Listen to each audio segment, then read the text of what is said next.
Hello and welcome to episode 9 of the Embodied Transformation podcast. I have the beautiful Kim Jarman with me today.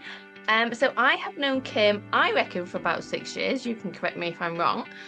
And yeah, it's high time she came and joined us. And I'm really excited because actually Kim and I do really similar work, but through sort of a slightly different lens and with a slightly different approach, but with quite a lot of overlap. So we're going to have a conversation today about what it means to rewild yourself. So buckle up. So Kim, it's a delight to have you here. Thank you. I'm so happy to be here with you, Louise. Do you want to share a little bit about you? Did we meet in 2020? I feel like it was 2020. Yeah, I joined the container that you were in October of 2020. And you were one of the few people that commented on the post. Um, so yeah, we met then. Yeah. Amazing. So yeah, do you want to give people a little bit of a backstory? We'll Yeah. get into it as it goes through, but just a little bit if they're like, who is this lady? Yeah. So, let's see. I'm gonna try to give you the shortened version of it. When I went to college, I was like, you know what? I need to learn how to control these emotions.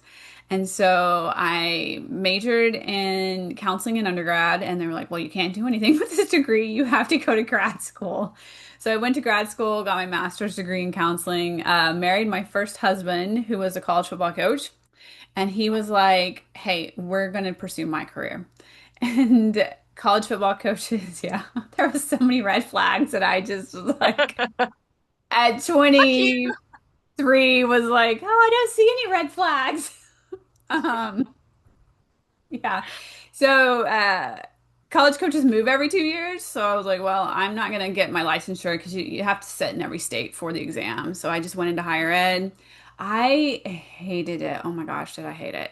Um, I did not enjoy being married to him, and I did not like being in higher ed, but I didn't have any self-trust or self-belief.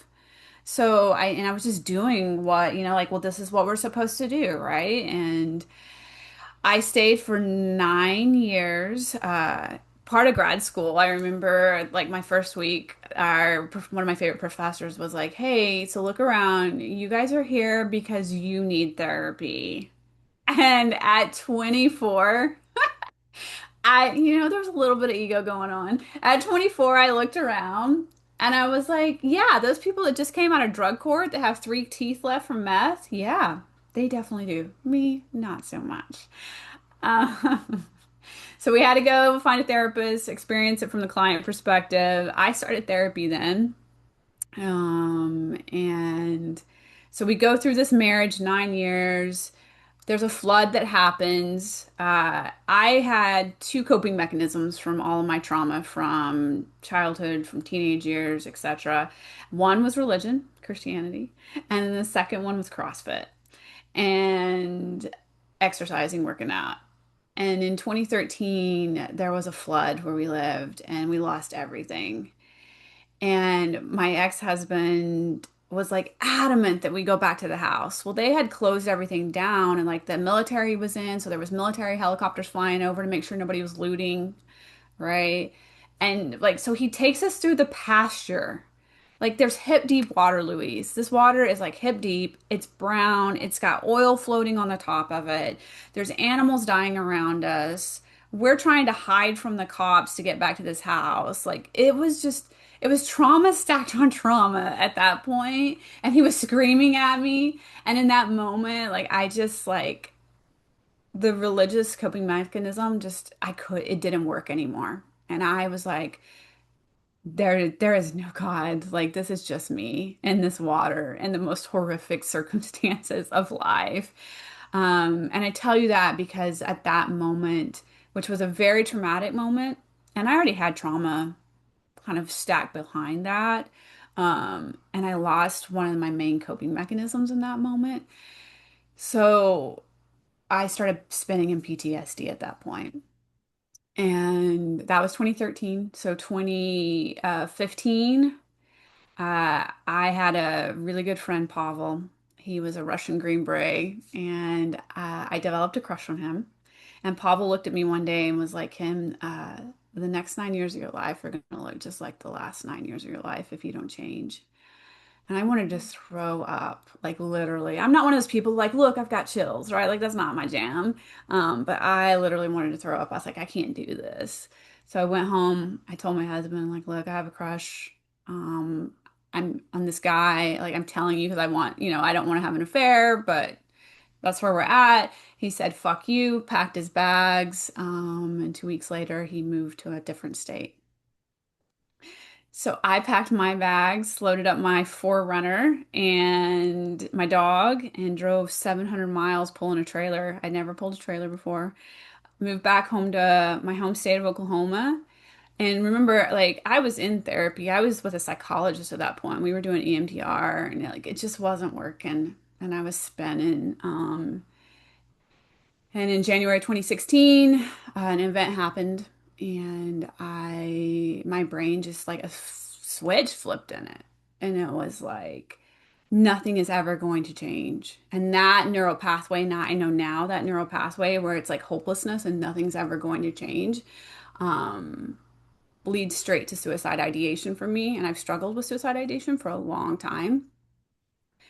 And that day, like that switch flipped so strongly that it was inevitable. Like I had the gun, I had the plan, I was in the state to execute.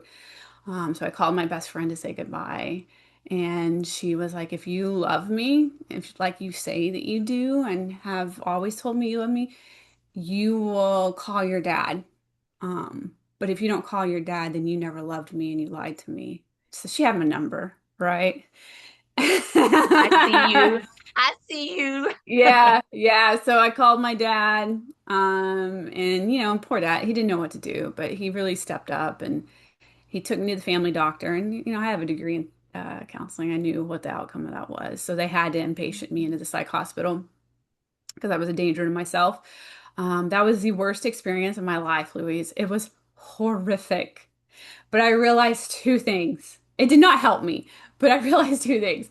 I was not as depressed as I thought I was, and no one Yeah. was coming to save me. Like at 30, that would have, that 35-year-old, no one was coming to save me. No human, no God, no one. If I wanted a different life, I had to take full responsibility for it. So that was January. May comes. I'm still back. I'm back in higher ed. My boss is psychotic. And I look over at my coworker because I reported her to HR and they suspended her, but then they brought her back 2 weeks later. And I looked over at him because there was only two of us, and I was like, dude, just quit. Like, you want a job that's completely different from this? And he was ex-army. Should have been my first clue. At 9:15 in the morning, he gets up, he gets a box and starts packing his shit into the box. And I was like, oh, fuck. Like, he's leaving, and if he leaves me here with that bitch. Um, so that amount of fear just like took over, and I went and got myself a box, and I packed my box, and I held point for him, and he took his box out to the car. He held point for me. I took my box out to the car.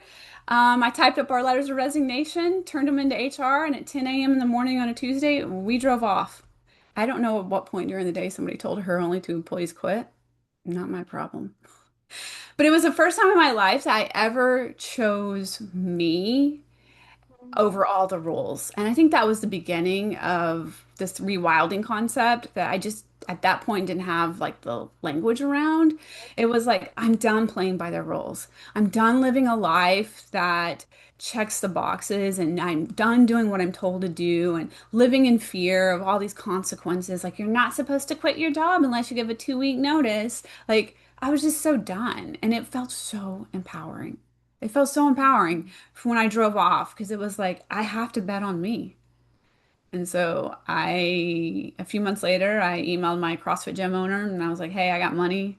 I want to partner up with you. And he was like, here's the message, Louise, is Kim doesn't see red flags very early. Because he was like, no, I love the thanks. fact that I've got a red shirt on as we're talking about this. He was like, no, Cute. thanks. I will sell it to you. And I was like, oh, okay. So I bought the gym. As I was the only single female CrossFit gym owner in the state of Oklahoma, bought the gym. I loved it, but I didn't have rejection resilience. So every time someone quit, it literally felt like they were breaking up with me. It was devastating. I was breaking even and getting broke up with. And so I decided after 2 years to sell it. And I was like, well, what the fuck am I going to do now? Like, I can't go back to higher ed. I pursued the dream job. Like, what am I supposed to do? And I was reading this book by Jen Sincero, You're a Badass at Making Money. And basically, that book told me, like, if you want to be successful, get a coach. So I was like, okay, I don't know what that is. Googled it, found the life coach school with Brooke Castillo. And what she was teaching was stuff I had never heard in the therapy world.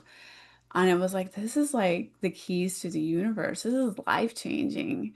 And after 2 years of studying under her, I launched my coaching business. And there's been a journey like you, right, in my coaching business. Started out Yeah. as a life coach and just like struggled. Like I've had lots of clients, but I've never really like nailed down the niche or like my framework. It's always I went back into the box, back into the like doing what other We people tell tend me to to do do. that. Yeah.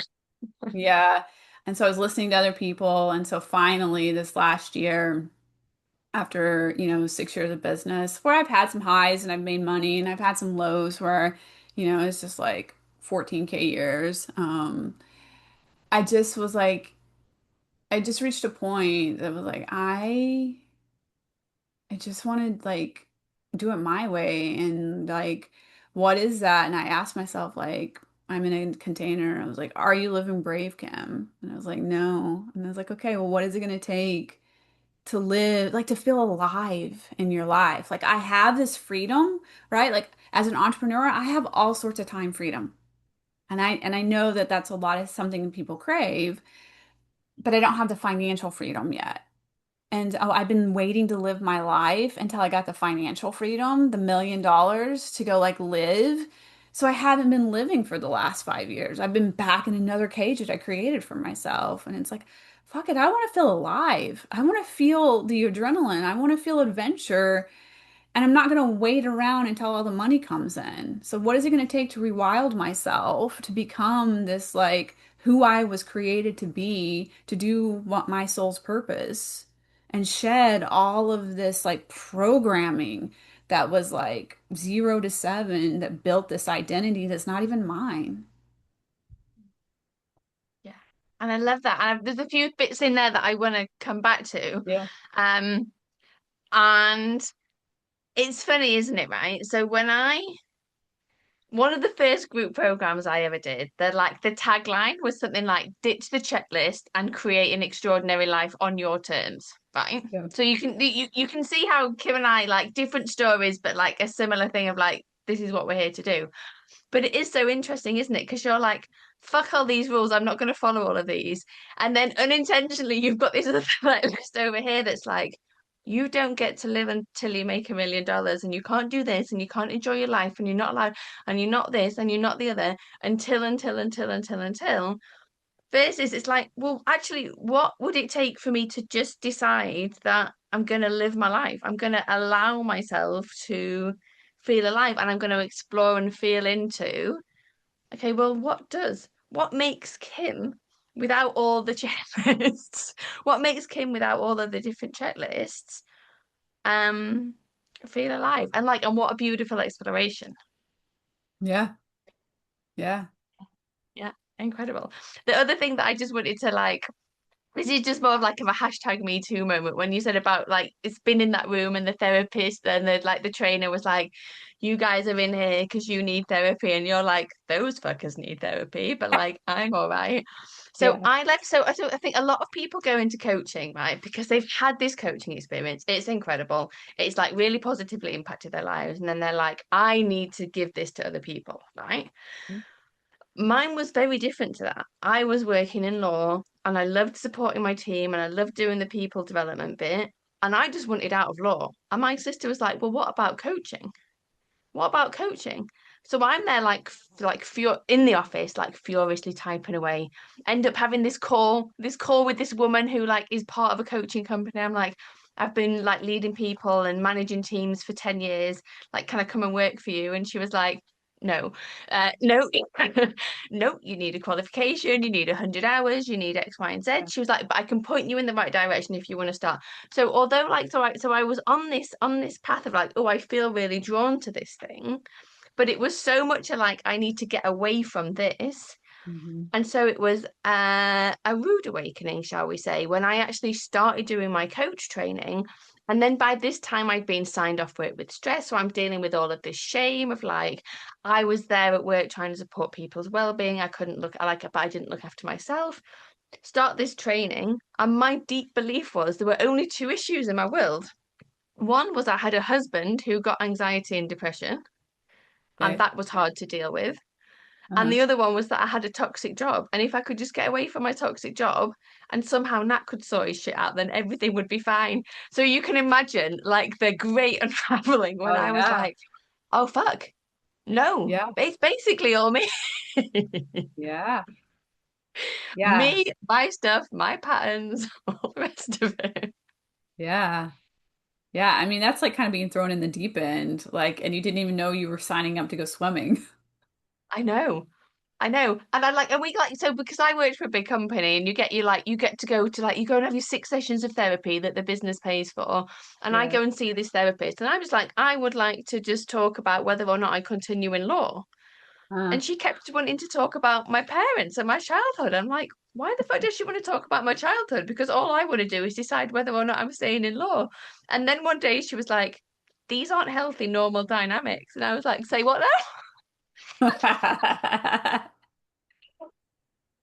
So it is so interesting how we like how we come into it. hmm. Um, but it's interesting as well, isn't it? How like underneath, it's like if because when you talk about your soul mission and I talk about my soul mission, underneath is a very similar pull Hmm. that then goes there, and it's really interesting. So one of the coaches that I work with, she's like again, really similar mission, very different story, and like we don't need to get into this, and I also don't know the answer, but it's interesting to me at this time that so many of us are feeling called to like how do we support people to come back to themselves, to rewild themselves, to like look at the systems and the rules and the noise and everything that's surrounding them and be like, uh, sure, I want to continue playing by these rules actually. Yeah. Yeah. There's a book, what is it? The fourth turning or something is here. I can't remember. I'll have Right? to look it up. Um, and it's fascinating because it's built in research, right? Like it's from sociology, it's from like social science studies, right? And economics, and he takes over like all these generations, right? And the predictions is in 2030 to 2035, and he labels all these things as seasons. Right now I we're in the winter season of humanity, right? I can see And in that. 2030, 2020, 2035, we will move into a spring season. So I do see it as like, yeah, it's the collapsing of it's the collapsing of the Industrial Revolution society structure. It's not working anymore, and we're moving into a different society structure. Yeah, yeah, which then would make sense why more of us are feeling pulled to like, well, how do we support people in that transition? Yeah. Yeah. So you've had an incredible journey, an incredible story, some like real Yeah. interesting experiences, right? Um, it's interesting as well, like you know, when you look back on it now, because I imagine it was like quite the experience to have your then husband be like, "Fuck you, I'm off," right?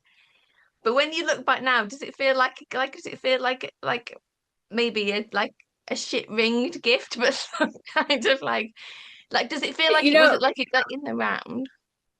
so I'm in therapy again, after a long time, and I was talking to her about that, and she's like, "Well, you know how what like was that hard for you? Like when he was like that?" I was like, "No, like it was such a gift because we both came out of that marriage alive because we had got to the point because we had a lot of like we had trauma bonded, we both had trauma. There was like our marriage was super toxic, and there was elements of like verbal and emotional abuse, and then there was some sprinkling of like physical, right? So it was not this beautiful marriage, right? And I had reached a point in the marriage by that time where I remember and this is so funny for me to say this on the podcast because my therapist like looked at me and she was like, and then she took some notes on this. Um, so we had this new carpet and like he spilled something on this carpet and I was like, hey, like gotta go clean that up. And he's like, I fucking hate you. And I was like, what? And he's like, you heard what I said. And I was like, okay. And I didn't get mad or anything. A couple hours later, we go for our evening walk to walk the dogs. And he's like, I feel bad for like saying that to you. And I was like, you don't worry about it. Don't feel bad. I was like, because I literally think about how I want to murder you and get away with it every day and just keep walking. I'm not writing anything down at this time. I'd just like Yeah. to say. Yeah. So Amazing. I like him packing his stuff and leaving was like, it was a relief. It was like, this is done. This is over, right? I'm out of this. This is my new leash on life. Um, yeah. I love it. I love Mhm. it. So, rewilding, right? I Yeah. think so I mean, I think this is probably a global concept, right? But I have done quite a few retreats down in Cornwall in the UK at this beautiful venue where they are trying to got a hair in my mouth, where they're trying to grow, like there's an ancient oak woodland, and they're trying to plant 1,000 new oak trees, I think it is. Anyway, they've got this huge project, this 1,000 year project to basically rewild the land. And they've brought beavers back and they've done all of these different things. And they've got like a wild boar that turns over the land. So they're really trying to take that land back to its natural place and how it should be before it was like over farmed and like fucked around with and all the rest of it. So when Mhm. I think of rewilding, I think of this amazing place called Cabilla down in Cornwall. I'm like, Uh-huh. yes, rewilding. Got it. Understand the concept.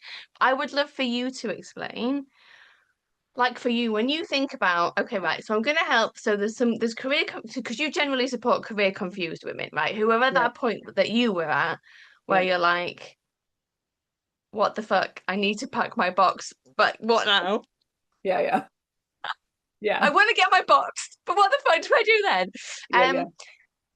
But so and and I'm sure lots of people listening to this will resonate. We definitely need to get this on LinkedIn because like LinkedIn is like full of the people been like, where can I go? What can I do? What does this look like?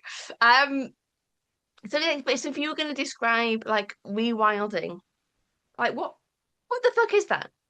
Yeah, yeah. I love the way you described it because that is like what I thought because I love nature and I love animals and that's what, that's really where the seed was planted was like thinking about the domestication of our animals and the domestication of our land, right? And how it has caused so much more harm.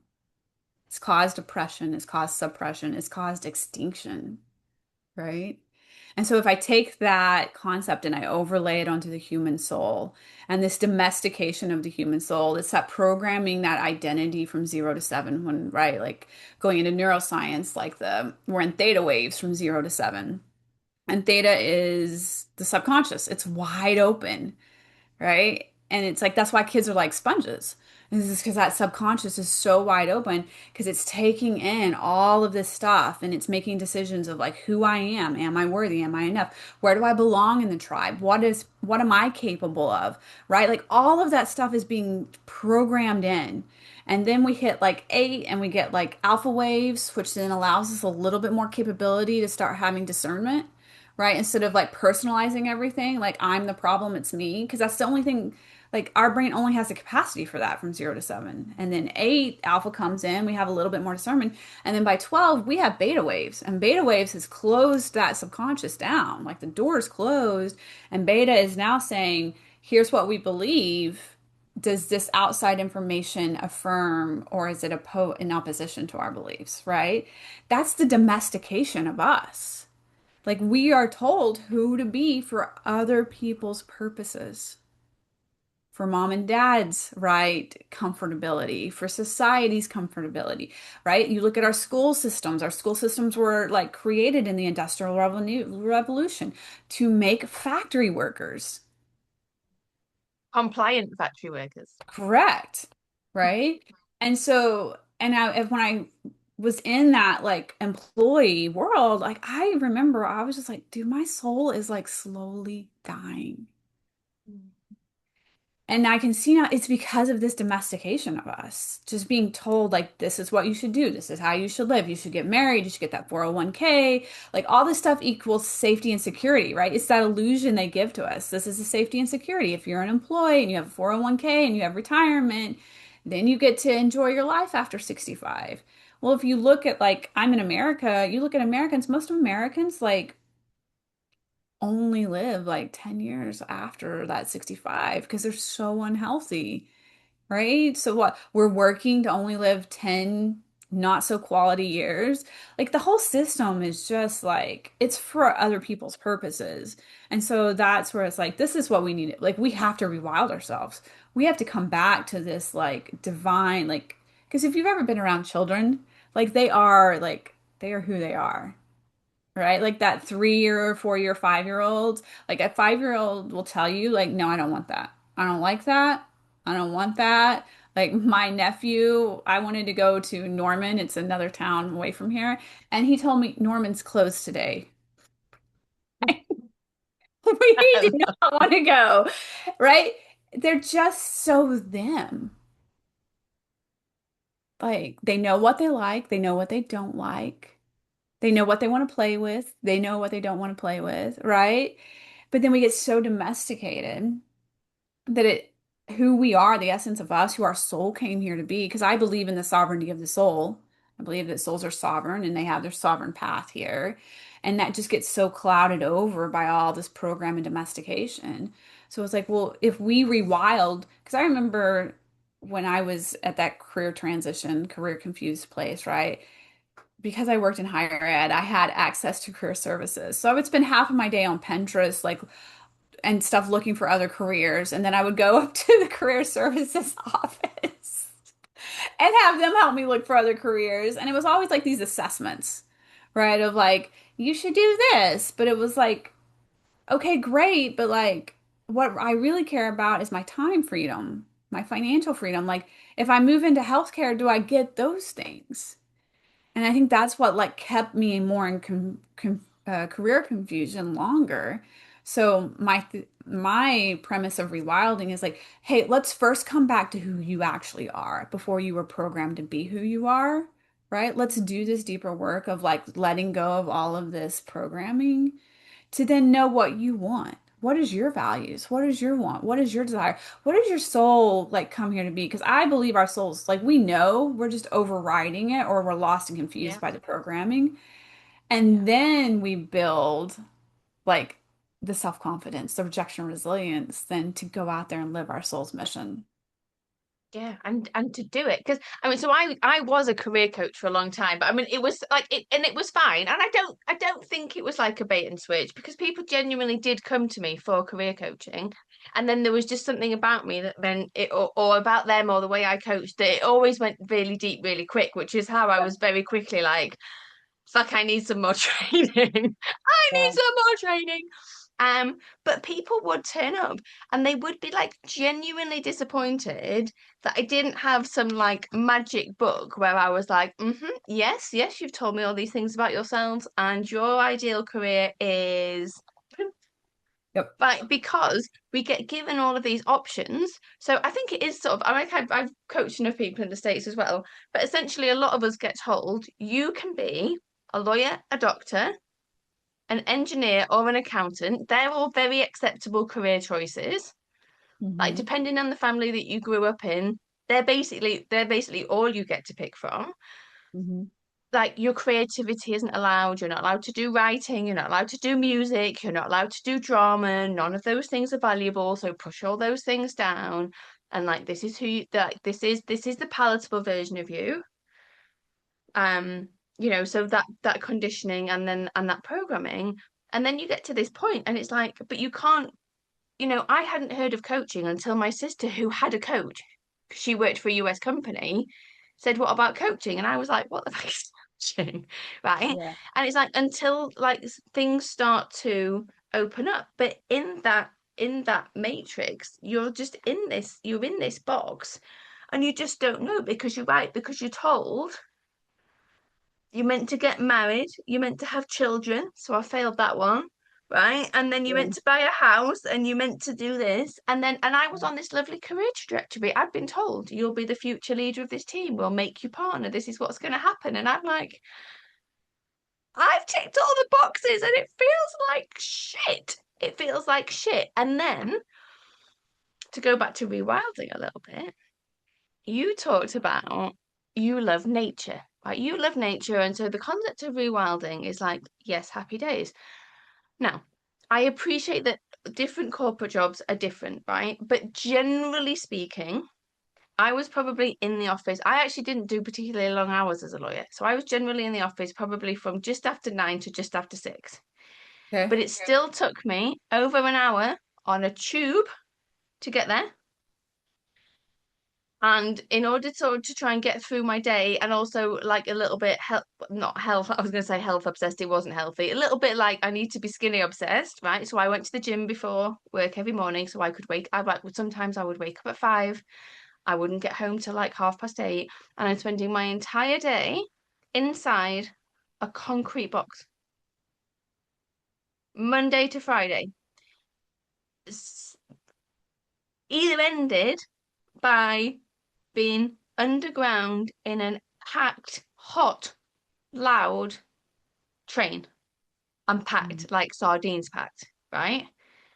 So then try and recover on the weekend. Didn't have a fucking clue I was an introvert then in back-to-back meetings all day, Mhm. trying to run from one meeting to the next, trying to deal with emails. Right?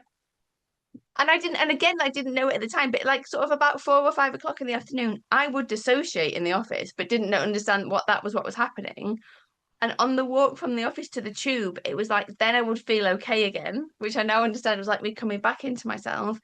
And that is the norm of how people live their lives.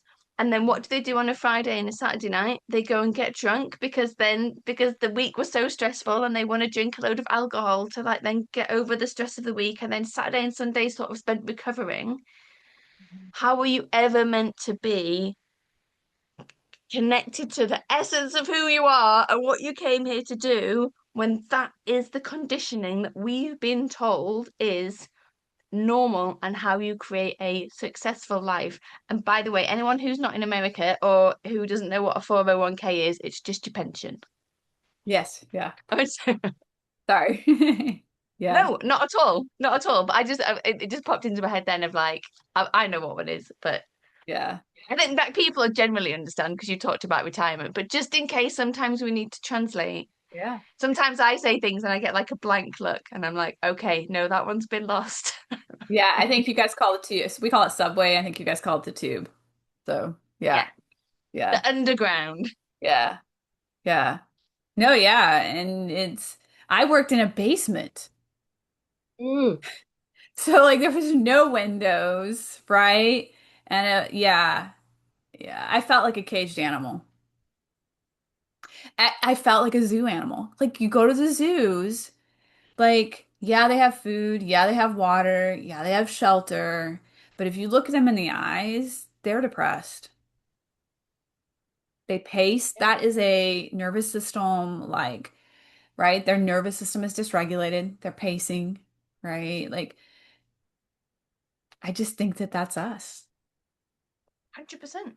100%. Like, I'm not like when I talk about, I think 95% of people plus are disconnected from themselves and their bodies. It's not some like fancy number that I think is like useful to hang to band around. I'm like this very thing. We're very, very, very intentionally disconnected from ourselves, and it's very, very unusual to not be. Um, so if we go back to so you've taken them, so they've got this great understanding now, right? They're like 0 to 7, got it.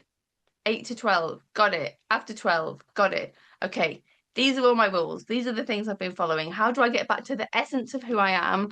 And like, I don't think you use these exact words, but essentially like my soul purpose, my soul path. Yeah, yeah. Okay, so they're in this space now, right? So they're like, got it, understand. Kim, by the way, is neuroscience, nervous system, like blah, blah, blah, right? So they're in Yeah. this place, like they're sort of getting it now. And then in that transition, do you then support them with the what next? Like, what's the next stage in the rewilding process, right? So you feel I'm a bit rewilded now. Let's just say I'm a bit rewilded. Okay. I've been Yeah. taken through this process, right? I'm Yeah. like, oh, fuck me, there are a lot of rules that I don't want to follow anymore. Oh, and this is who I am, and I'm connected to myself, and this is what I enjoy doing, and these are my values, and these are my strengths, and this is what I want for my life. Yeah. And now, maybe I'm now aware and I'm connected into my soul mission about what I want next. Now, obviously, at this point, I'm shit scared Yeah. Yeah. Yeah. because So I'm like, I can't do it, this because I need to right. have my 401k. Right. Yeah, the way I built it is like the first part is this it's an online course, right? And it's the foundations. It's the neuroscience, it's the psychology and the neuroscience of our where our identity is set, right? How our brain works, the prefrontal cortex versus the primal brain, and like the different quality of thoughts, right? It's the nervous system. Because I believe awareness, knowledge is power. And that is like that's the first step is taking our power back. Like understanding like how does this brain work? And like so we cannot be in shame, right? Or resentment, right? And blame. Like that doesn't move us forward. And it's like, okay, understanding this so that, and then they move into the group program. And the group program is where like they get the coaching and it's like, okay, now we understand, right? Like how your brain works, how your nervous system works, like the identity part. Now we're going to move into, okay, what is it that you truly want and desire, right? And then building the self-confidence, which is different than confidence, building the self-confidence, building the rejection resilience and the stress resilience inside that container together. And part of that work is also a part of my story is like, so my container is 3 months. And in the first month, I send out labs. So there are urine and saliva labs, and I'm testing your neurotransmitters, your hormones, and your cortisol. Why? This seems random, Kim. Why would you do that? Because part of my journey, like Carmen and we have podcasts together, and I was like, okay, I know this model that there's circumstances, there's like there's situations, there's thoughts, there's emotions, there's actions, there's result, right? And if that's what all the humans are working off of, then why is Elon Musk different than the rest of us? Like he's so much more successful than the rest of humanity. Why is he so different, Carmen? And Carmen's like so nonchalantly, so she's a physician goes, oh, well, that's serotonin. Serotonin is the self-confidence and the rejection resilience chemical. And when that's not a balanced chemical, it's really hard to access that self-confidence. And it's real, and rejection feels devastating. I'm going to take you back to my story when I owned the gym and they were leaving, and Mm. that felt devastating. And so it clicked for me. I was like, oh, damn. Like, this is the difference in the playing field for men and women, because I work with women. I was like, if I can biohack their brain and optimize their serotonin levels, it is going to be so much easier for women to access self-confidence. And it's going to be so much easier for them to build that rejection resilience so rejection doesn't feel as devastating, right? So then I added that into my program. So when they're in the group program at that point, they get the labs. Then the labs come back. Dr. Carmen and I make them a customized protocol based on supplements or food because the attention is then we're going to biohack the brain and the body to start producing optimized serotonin levels. And what's crazy, Louise, is I work with like just like average women, right? Like they do not have stories like mine. I get it. Out of like, we're almost to like 50 case studies. Out of the 50 case studies, not one lab has ever come back in like all healthy levels. Every lab has come back with either, so there's a relationship between cortisol and our hormones and our neurotransmitters. They all have, like, they don't function separately. They have codependency on each other. So if one is being heavily, like progesterone is being in high demand because progesterone is a precursor to cortisol. So if cortisol is in high demand because we're in stress and fight or flight all the time, then progesterone is going to be allocated more to the production of cortisol because that's a survival hormone. And it's going to downregulate its production of our sex hormones, right? Estrogen, testosterone, and stuff like that. Well, estrogen has a relationship with dopamine. And when estrogen has been downregulated, then dopamine has been affected. And dopamine is our motivation chemical, right? So it's like this whole relationship. And then, so in the program, we are not only working on your self-confidence and building that like living brave muscle of like taking the action, right? Getting clarity, taking action on it. Decisions, action, decision, action. That's how we create the results in our life, right? But we're also biohacking the body to give you more access to that like failure, rejection, resilience, that confidence. So then you are making decisions faster. And I take you through a decision making like module to help you make decisions faster. And you're then taking the action faster. So then we're collapsing time and we're able to shift and move into like we're clear now on who I am, what I want, what my soul's mission is. Now I have the confidence and the rejection resilience to take the action to actually create it. And I'm going to support my physical body, physical human body in the process because, yeah, because the impact of, so I would call it the cortisol steal. Like, I know there's more to it, but like the impact of what all of that can happen, especially when there is trauma in the body. And, so I don't do biohacking in the same way as you, but there are, again, there's certain things that you can support people with if their Mhm. nervous system is in a particular state. And it's like, how do we support someone at a mental, emotional, physical, spiritual level to make the whole process a little bit easier? So, questions, Kim, on Yeah. this. Yeah. Right. So, someone's listening to this podcast, right? And they're like, fuck me, this is what I didn't know I needed. Yeah. Yes, I want to do this program. So the online course, is that like a self-study section before they then join the group? Yep. How long's that? Or is it just you just work through it and then when you're done, you're done? Yeah. It's self-paced. Yeah. I think Okay. there's So 7 videos in it. So like you could get through it on in a weekend. okay. So we've got the online bit, right? And then we're like, okay, I'm going, I'm ready. I love this. I like the intellectual part of it. I want to understand how my brain works. Like this is yes. Um, and I'm in England. Where do I get my labs done, Kim? I mail them to you. Okay, great. But then where do you send them? You'll mail them back. Yeah. And they'll come back to the States and then they'll go to a lab here in the States. Okay. Happy days. And that all just works fine. Yeah. I've had Okay. clients in Canada. So I'm in the US. I've had clients in Canada. So I've shipped them the labs to Canada. So Okay. Amazing. So there's that answer. There's that question answered if yeah. anyone was wondering. And then Yeah. you talked about the difference between confidence and self-confidence. Yeah. Please elaborate for the listeners. Yeah. You're familiar with it, right, Louise? I might have my version of it, but I want to hear your Okay. version of it. All right. So what Well, I've they learned want is to hear your version of it. They hear me all the time. so what I've learned is that confidence is historically based, right? Your brain has a ton of data to prove that it is safe to do this activity because it has data to show that you have successfully done it in the past, right? So walking, we have trillions of steps. Our brain at this point has tons of data to know that it is safe for us to walk, right? So we're very confident in our walking ability. Okay. Um, and so what gets messed up is the message is like, you gotta have more confidence. Well, if I'm doing something new, I don't have any reps. I don't have any data. There's nothing for my brain to pull from to see, like, is this safe for us or is this not safe for us? So we can't be confident. So self-confidence is built of four components, and it is self-belief, like believing that I will figure it out, believing that I can figure it out, self-trust.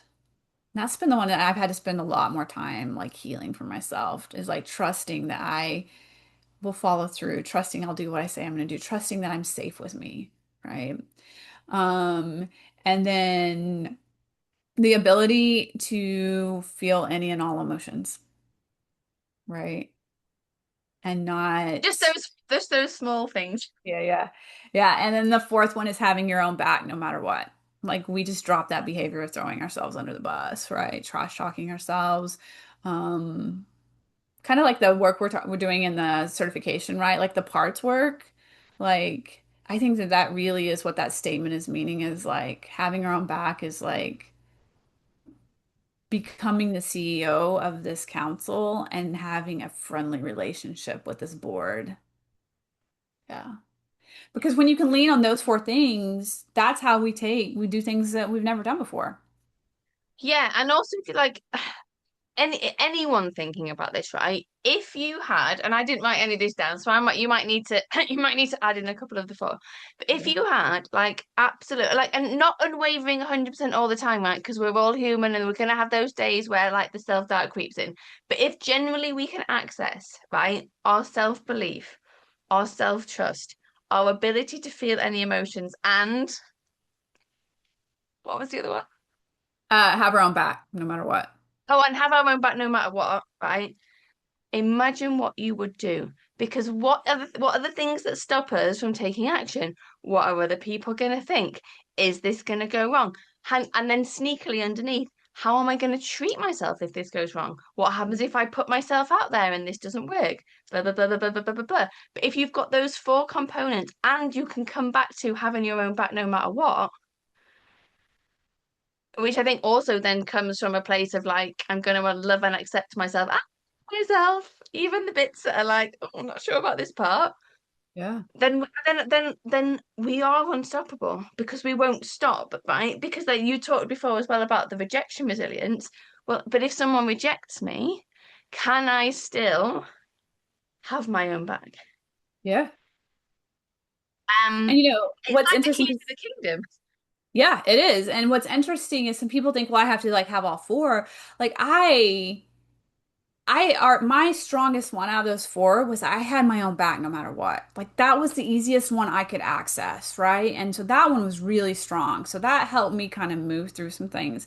And then I learned about emotions, and like Dr. Taylor Bolt's research out of Harvard University really helped me with like not being afraid of any emotion anymore, right? And then the nervous system work we're working with, right? Um, so that one I could kind of like also navigate through. Self-belief, I've had to build, and self-trust, I'm still currently building. Yeah. And um I just think they're harder. And I think, particularly when you have experiences like if I think about myself now, I didn't grow up in one of those families where it was like, you're brilliant, this is Yeah. amazing, you can do anything, like, well Yeah. done. Oh, the teacher says that you're incredible. Teacher says that you're incredible. My mum can't handle that. My mum's we used to sit there at parents' evening, like, being like, well, she's not like this at home. Right. So then you do have like you are then building that stuff right from the ground up, Yeah. which I actually think ultimately creates a different kind of like resilience and belief and all the rest of it. But fuck me, have you got to work for Yeah. it? Yeah. I mean, it's right. Trust is earned. Like, I feel like I mean, some people like just naturally give it, but then if it's broken, it has to be earned again. And we have just repetitively broken promises to ourselves, and we've eroded our own self-trust. So, of course, our brain is like, you got to earn this back, bitch. Like, I got to see evidence that I can trust you. Yeah. Okay, so you sort of alluded before, you sort of were like, oh, we're learning in the certification in initiation three. So you are in the embodied transformation Yeah. certification. We're ditching practitioner. It's too long. The embodied transformation certification, which I love, is shortened to etc. etc. Right. There we are. Um, so how are you finding it? What do you think? How is it supporting you? Anything you want to say about it? Yeah, what I loved about it was, and what really sold me when you were talking about in your masterclass is like, we're going to do the work on ourselves first, and then we'll apply it, we'll have the skills to apply it to our clients. And then also, I've had enough clients at this point that I had some clients that were just like in so much resistance. Like no matter what you offered up to them, suggestions, whatever coaching, they were like, no, I already done that, it doesn't work. And it was just like I banged my head against the wall. And I have all these tools, right? It was like I don't know. And I knew there was places that I was getting in my own way in my life. So what I love about the certification is this isn't some surface level, like, here's how to set SMART goals. Like, I don't like surface level stuff. Obviously, right? Like, I'm definitely like a root cause coach. Like, let's get to the root cause. I mean, I'm partnered with Dr. Carmen, who's a naturopathic doctor. That naturopaths go to the root cause, right? Like, that is my value set. And like this certification, I don't think we've even talked about anything that would like be surface level, right? It's like, how do we safely, within our scope of practice, how do we safely help clients get the transformation they want, knowing that there is deeper work to be done? And how do we as practitioners create containers and skills to do the deeper work with them that is supportive of them, but then also creating support systems for ourselves. Like, I never heard about resourcing myself until I was in the certification.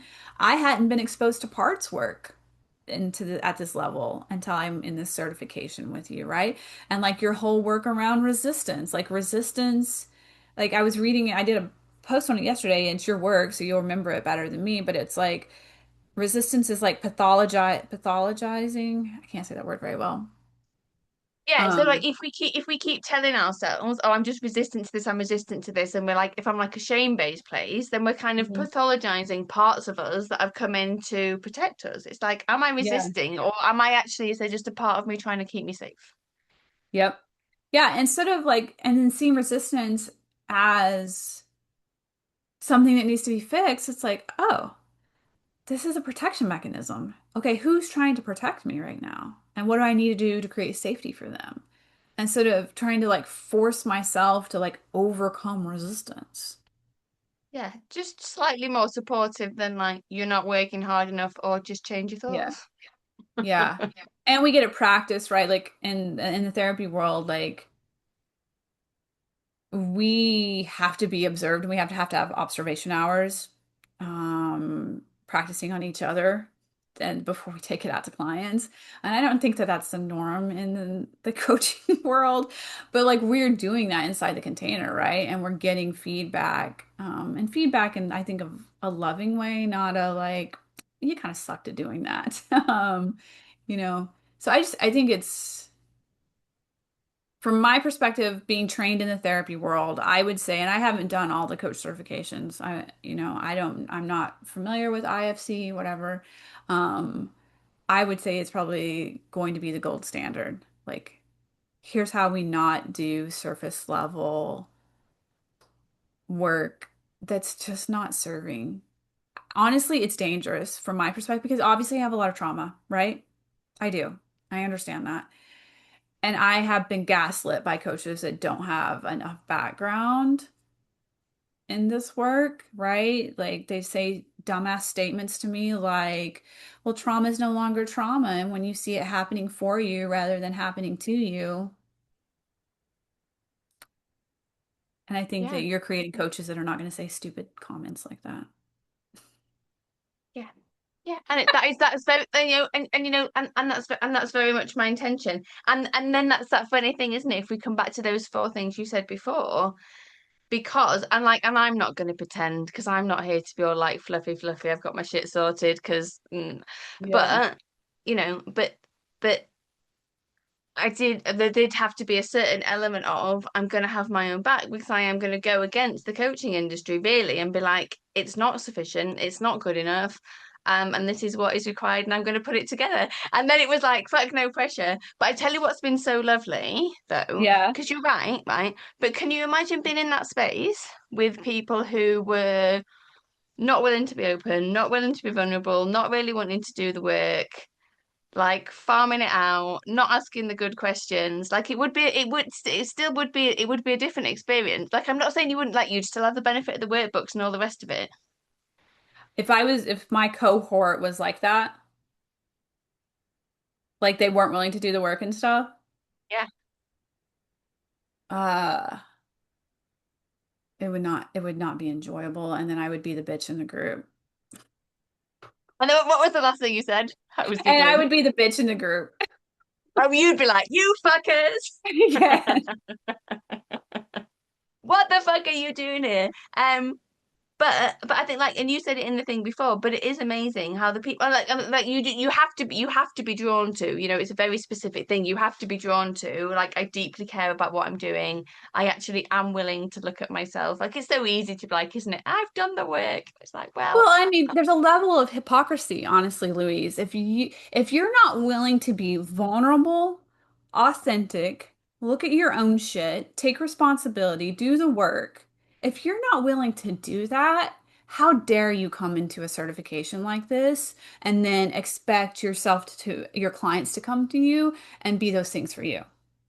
yeah, That is hypocrisy. exactly.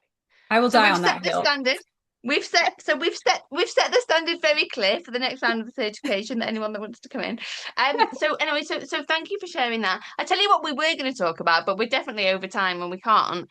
So you're going to have to come on again because I wonder how similar it is. Right. So when I think about, so when I, and like, and we could use loads of different words, but when I think about being a witch, right, I'm like a witch, right? I'm connected to myself, I'm connected to my body, I'm connected to my intuition, I'm connected to nature and like divine guidance and what my soul wants. And then I'm living from the natural place. Mhm. I think it's rewilding. Yeah, I think it's the same. It's just different terms, right? Yeah. And yours Yeah. is like less offensive to about 98% of society. But I also like I'm a Halloween baby, so I mean, obviously Oh yeah. yeah, so I've been like called a witch a lot, so I'm fine with that too. But yeah, yeah, I mean, it's coming back to our divine human nature, who we were before we were told to be. Core of ourselves. So we've talked about rewilded. Is that the actual? I mean, I could have found this out sooner, but I didn't. And you have sent me the link. Is rewilded the name of the 12-week program? Oh, yeah, Yep, good. it is. Yep.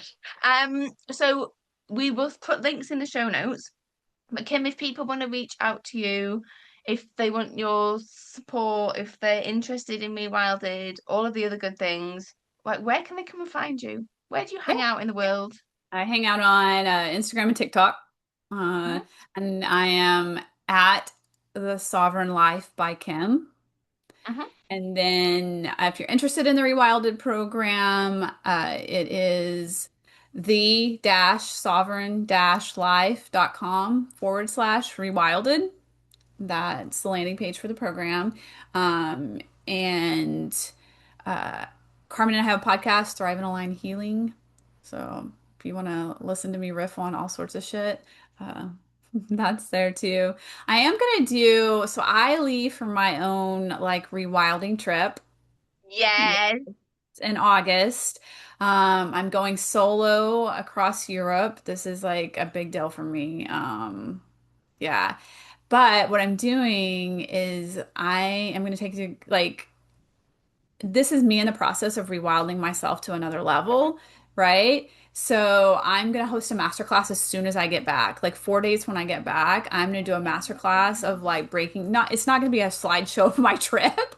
It's gonna be like here I was, who I was before, here I am now, and the process of rewilding myself in the wild. So that masterclass is going to be the 16th and 17th of September. So if you want to join on that, Amazing. yeah.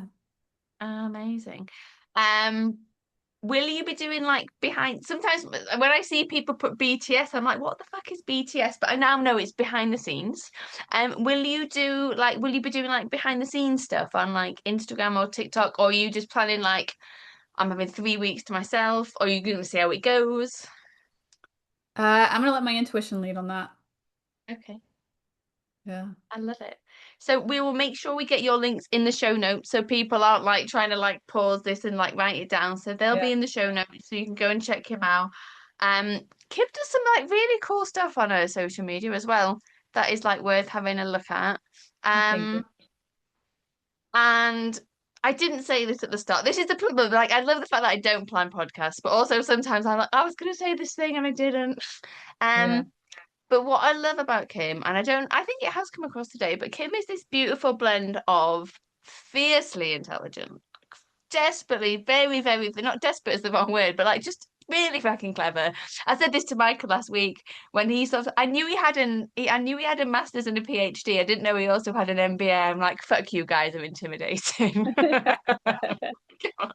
Right, but Kim is fiercely intelligent. She like deeply, deeply, deeply understands the ins and outs of child development, neuroscience, like nervous system stuff, biohacking. She's an incredible coach. She's got the master's degree in counseling and psychology and whatever else I missed out, right?